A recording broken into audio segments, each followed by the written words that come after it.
дар театри давлатии мазҳакаи мусиқӣ ба номи Камоли Хуҷандӣ маркази вилояти Соғд рӯзи театри тоҷик бо шукӯҳу шаҳомати хоса таҷлил гардид. Чорабинии идонаро сардори раёсати фарҳанги вилоят ифтитоҳ намуда, кулли ҳунармандон, санъаткорон, ҳунарпешагони театрҳоро аз номи тамошобинон ва мухлисони санъати театр бо ин сана шод бош гуфт. қайд карда шуд ки аз рӯи анъана ва назардошти табиати хоси санъати миллии тоҷик, театр дар шаҳри Хуҷанд ҳамчун театри драма, мазҳака ва сарчашмаи тарғибу ташвиқи савту навои классикиву халқӣ ки он ҳамрадифи каломи саҳнавӣ мусиқӣ низ мақому мавқеи бузург дошт, арзи ҳастӣ намуд. Дар ҷараёни чорабинӣ як қатор фаъолони соҳа бо сипосномаву ифтихорномаҳо қадршиносӣ карда шуданд.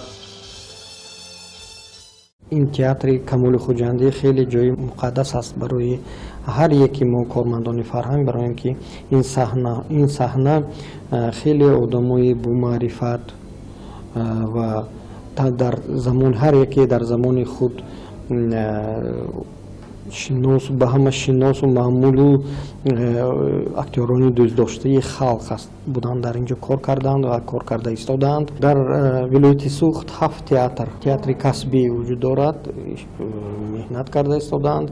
در همه آزمون‌های هم جمهوریوی، هم ولایتی و هم بین خلقی اشتراک میکنند. در این روز از طرف هنرمندان تئاتر دولتی مضحکه موسیقی به نام کمال خوجندی مرکزی ولایت نمایشنامه بلبل خوجند که اثری طالب کریم آذرخش می باشد روی صحنه گذاشته شد. این نمایشنامه بخشیده به 7 سالگی شاعر شناخته و مشهور کمال خوجندی آماده گشته، آن را کارگردان تئاتر سهراب شیخوف روی صحنه گذاشته است. نمایشنامه از روزگار شاعر حکایت می نماید و نقش اساسی را هنرمند حکمت الله احدов اجرا نمود. در این نقش بازی کردن حکمت الله احدов، فیاض بویماتov، در آنجا البته 4 درویشی که روی صحنه سرود رو اجرا می‌کردند یا خود البته این همه الدار بیگ هستند، عمر جان قابلوف هستند که بیاد آواز خوب دارند و البته در آینده ما کوشش میکنیم که بوس هم از این هم نمایش‌های بهترین روی صحنه آورده باشیم. امروز باشد البته ما این نمایش‌ها بهره دوستان تئاتر، بهره هنرمندانی که البته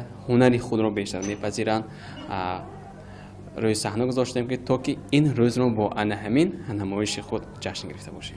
ذکر کردن با مورد است که باری نخست 7 نوامبر سال 1929 تئاتر اکادمیکی به نام ابوالقاسم لاهوتی در خود را برای تماشابینان باز نمود. شروع از آن سنه تاریخی هنرمندان تئاتر با نمایشنامه‌های پرمضمون خود حیات اجتماعی و مدنی، سیاسی و اقتصادی تمام ساحه‌های خوجگی خلق را منظور تماشابینان می‌گردانند. در تمام ممالک متمدن دنیا صنعت تئاتر این میزانی است که محبت پاک انسانی را میسنجد و حاکمیت را با مردم و مردم را با حاکمیت میپیوندد. در یکی از واخوری‌ها با اهل صنعت، اساسگزار صلح و وحدت، پیشوای معظم ملت، پرزیدنت جمهوری تاجیکستان محترم امام علی رحمان گفته بودند که صنعتکاران در این مرحله حساس باید در ضمیر خلق، در مزرعه دل مردم تخم نیکی و نکوکاری، آفریدگاری و سازندگی را سبز نمایند، زیرا در همه دور و زمان پیشرفت جامعه را آدمانی با فرهنگ، جوینده، دلسوز و غمخوار خلق و وطن تامین می‌سازند.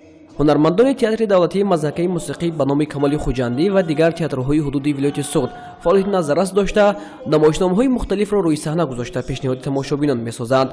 همچنین در آزمون‌های داخلی و خارجی با نمایشنامه‌های گوناگون فعالان شرکت ورزیده تا کنون به دستاوردهای نظررس نائل گشتند.